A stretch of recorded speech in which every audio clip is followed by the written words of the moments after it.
Hey everyone! If your internet feels slow on Windows, I'll show you several easy methods to improve your connection.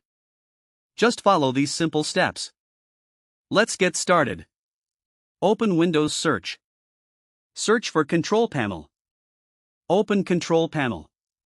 Set View by to large icons. Open Network and Sharing Center. Click Change Adapter Settings. Right-click your internet connection. Select Properties. Click Configure. Open the Power Management tab. Uncheck Allow the computer to turn off this device to save power.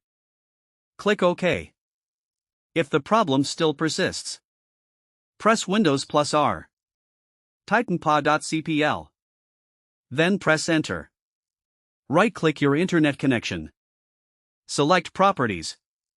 Double-click Internet Protocol version 4, TCP/IPv4. Select Use the following DNS server addresses.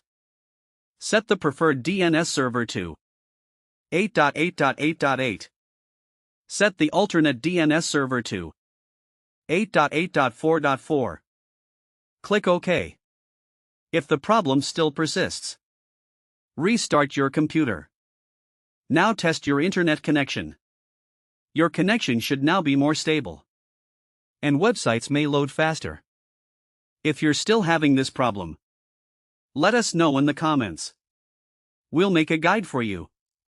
If this video helped you, please leave a like and subscribe to our channel for more easy guides. Thank you for watching.